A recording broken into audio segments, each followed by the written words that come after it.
Ақбұлым ауылы Аса ауылының оңтүстік-шығысына қарай 28 километрдей жерде орналасқан.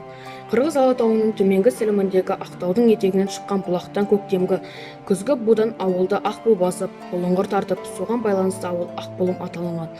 Ауыл жанында теміржол станциясы, Алматы-Жамбыл негізгі автомобиль жолы өтеді. Ақбұлым ауылында 22 көше бар. Сол көшелердің бірі Дербісболыс атамыздың аты берілген. Дербісболыс Мәмбет Батырдың баласы Ілебайдан тараған. Дербісәлі Қалабаев Ақбұлым ауылында 1866 жылы дүниеге келген. 1928 жылы ұжымдастыру алдында ірі байлар мен жартылай феодалдарды тәркілеу және жер аудару туралы үкіметтік қаулысы шықты. Сырдария губерниясының Әулиеата уезінің 7-ші ауылының болысы Дербісәлі Қалабаевты тәркілеудің кебінін киюге мәжбүр болды.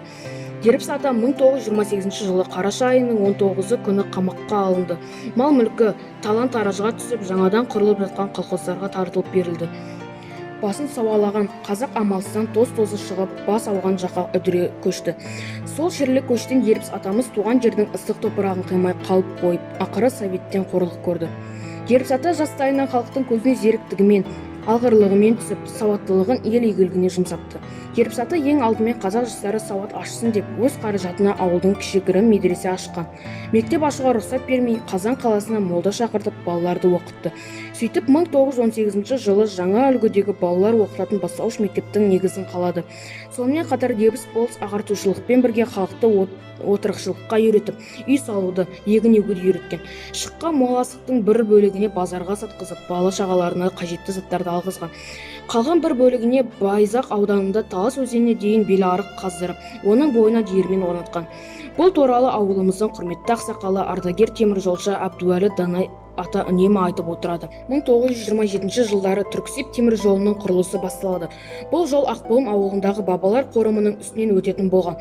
Осы жайтты білген Дербіс бабамыз теміржол құрылысының бас инженеріне бір үйір жылқы беріп, теміржол құрылысын Үшбұлақ станциясы тұрған тауға қарай бұрғызып, ата-баба жатқан қорымда аман сақтап қалған. Қазіргі таңда Дербісәлі Қалабаев атамыздың атына берілген үлкен негізгі көшесінде ауылдық округ әкімшілігі, Баймырза Беспаев атындағы мектеп-гимназия, ауылдық амбулатория, пошта және жастар демалыс паркі бар. Сол сияқты жеңістің 50 жылдығына арналған еске алу монументі бар. Название села Ақбұлым произошло из-за пара, исходящего от источника у подножия Актау, в низовьях Кыргызского Алатау, который покрывал село белым туманом. Всего в селе 22 улицы, и одна из них названа в честь нашего деда Дербиса Болыса. Дербісәлі Қалабаев родился в 1866 году в семье волостного управителя. С ранних лет Дербис отличался своим умом, упорством и целеустремленностью. Дербис ата, открыв в селе небольшой медресе, стал обучать казахскую молодежь грамоте. Несмотря на запреты власти, он привез муллу из Казани для обучения детей.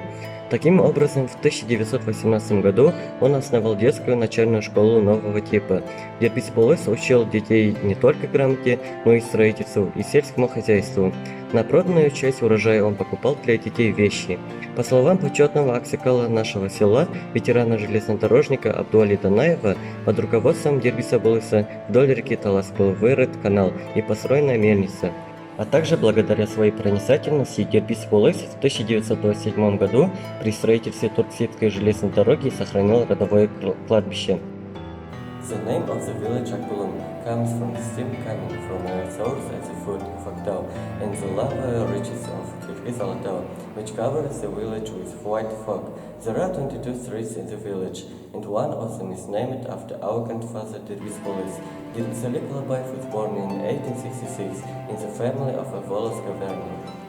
From an early age, Dербис was distinguished by his intelligence, perseverance and determination. Dербис ata, having opened a small medrese in the village, began to teach Kazakh youth to read and write. Despite the ban of the after-writers, he brought a mullah from Kazan to teach children. Thus, in 1918, he founded a new type of children's elementary school.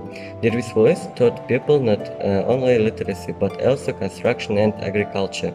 With the sold part of the harvest, he bought things for children.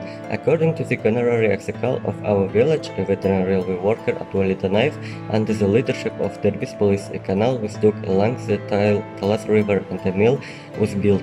And also thanks to his insight, Dербис Болыс in 1927 during the construction and of the Turkcip railway preserved the ancestral cemetery.